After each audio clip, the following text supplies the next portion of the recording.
السلام علیکم ورحمۃ اللہ وبرکاتہ۔ امید رکھتی ہوں سب خیریت سے ہوں گے۔ اللہ تعالیٰ سب کو اپنے حفظ و ایمان میں رکھے اور سب سے اپنی رضا والے کام لے لے۔ اور میں آپ کی دعاؤں کی محتاج ہوں، آپ کے لیے میں ہمیشہ دعا گو ہوں۔ تو آج کا جو ہمارا موضوع ہے کہ ہم ہمیشہ کے لیے تندرستی کیسے حاصل کر سکتے ہیں، تو سارے نسخے جو ہیں نبی صلی اللہ علیہ وآلہ وسلم کے ہیں، ہمارے پیغمبر کے، اللہ اور اللہ کے رسول کے نقش قدم پہ چلنے کی اللہ ہمیں توفیق عطا فرمائے۔ تو موضوع کی وضاحت سے پہلے میں آپ سے وہی درخواست کرتی ہوں کہ سبسکرائب کرنا، شیئر کرنا کبھی نہ بھولیے گا۔ یہ صدقہ جاریہ ہے، مرنے کے بعد بھی آپ کے میرے لیے یہ باعث سے برکت اور باعث سے بخشش کا ذریعہ بنے گا انشاءاللہ العظیم۔ تو اب آتے ہیں ہم اصل موضوع کی طرف کہ ہمیشہ کے لیے تندرست ہم کیسے رہ سکتے ہیں۔ قرآن پاک آپ کو پتہ ہے کہ برکت والی کتاب ہے، اس کی ایک ایک آیت ہیرے موتی جوہرات ہے۔ اللہ تعالیٰ ہمیں ہمیشگی کے لیے عمل کی توفیق عطا فرمائے۔ تو میری عزیز بہنوں، بیٹیوں، میرے بیٹوں، جو شخص یہ چاہتا ہو کہ مرتے دم تک اس کے تمام عضو ہر چیز صحیح سلامت رہے، اس کو کوئی تکلیف نہ ہو اور وہ تندرست رہے، تو ایک آیت روزانہ 3 دفعہ پڑھنے کی، اللہ ہمیں اپنے اوپر دم کرنے کی اور اس کو دہرانے کی توفیق عطا فرمائے باقاعدگی کے ساتھ۔ اب آتے ہیں اس آیت کی طرف کہ وہ کون سی آیت ہے۔ یہ میری عزیز بیٹیوں، میرے بیٹوں، پارہ نمبر 21، آیت نمبر اس کی 30 اور سورۃ روم ہے۔ تو اس کی میں وضاحت کرتی چلتی ہوں۔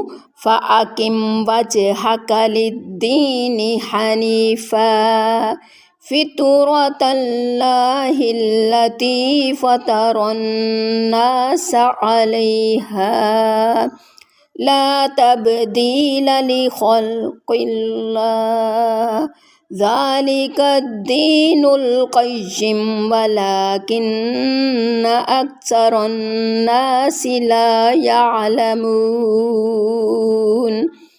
اس کو کیسے دہرانا ہے؟ پہلے درود شریف پڑھیں گے، پھر اس آیت کو ہم 3 دفعہ دہرائیں گے، پھر اینڈ پہ درود شریف پڑھیں گے۔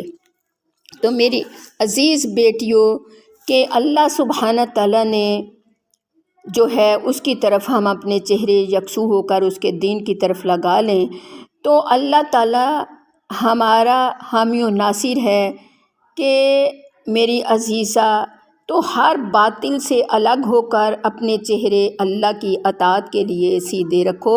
یہ اللہ کی پیدا کی ہوئی فطرت ہے جس پر اس نے لوگوں کو پیدا کیا ہے۔ اللہ کے بنائے ہوئے میں تبدیلی نہ کریں، یہی سیدھا دین ہے، مگر بہت سے لوگ نہیں جانتے۔ تو میری عزیزہ اس کو 3 دفعہ دہرائیں گے۔ اللہم صلی علی محمد وعلی آل محمد کما صلیت علی ابراہیم وعلی آل ابراہیم انک حمید مجید۔ اللہم بارک علی محمد وعلی آل محمد کما بارکت علی ابراہیم وعلی آل ابراہیم انک حمید مجید۔ اعوذ باللہ من الشیطان الرجیم، بسم اللہ الرحمن الرحیم۔ فَأَقِمْ وَجْهَكَ لِلدِّينِ حَنِيفًا فِطْرَتَ اللَّهِ الَّتِي فَطَرَ النَّاسَ عَلَيْهَا لا تبدیل لخلق اللہ ذالک الدین القیم ولکن اکثر الناس لا یعلمون۔ بسم اللہ الرحمن الرحیم۔ فَأَقِمْ وَجْهَكَ لِلدِّينِ حَنِيفًا فِطْرَتَ اللَّهِ الَّتِي فَطَرَ النَّاسَ عَلَيْهَا لَا تَبْدِيلَ لِخَلْقِ اللَّهِ ذَلِكَ الدِّينُ الْقَيِّمُ وَلَكِنَّ أَكْثَرَ النَّاسِ لَا يَعْلَمُونَ۔ بسم اللہ الرحمن الرحیم۔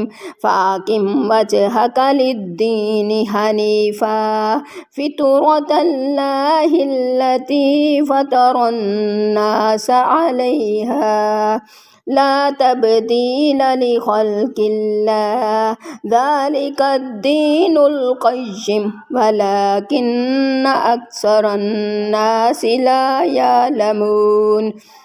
اللہم صلی علی محمد وعلی آل محمد کما صلیت علی ابراہیم وعلی آل ابراہیم انک حمید مجید۔ اللہم بارک علی محمد وعلی آل محمد کما بارکت علی ابراہیم وعلی آل ابراہیم انک حمید مجید۔ تو میری عزیز بہنوں بیٹیوں، اس کو معنی پہلے سمجھا دیے گئے کہ یہ کس پارے کی آیت ہے اور اس کو اس انداز سے پڑھنا ہے۔ اللہ تعالیٰ آپ کو مجھے اپنے اوپر دم کرنے کی ہمیشہ توفیق عطا فرمائے اور ہمیں ہر عضو ہمارا صحیح سلامت رکھے، ہمیں اس کے وارث بنا دے، آمین یا رب العالمین۔ اجازت چاہوں گی تو پھر درخواست کرتی ہوں کہ دل کے طاقت اور حوصلہ بنیے اور اپنے لیے صدقہ جاریہ بنائیے۔ فی امان اللہ وآخر الدعوانا ان الحمد للہ رب العالمین۔ جزاکم اللہ خیر۔ اللہ حافظ۔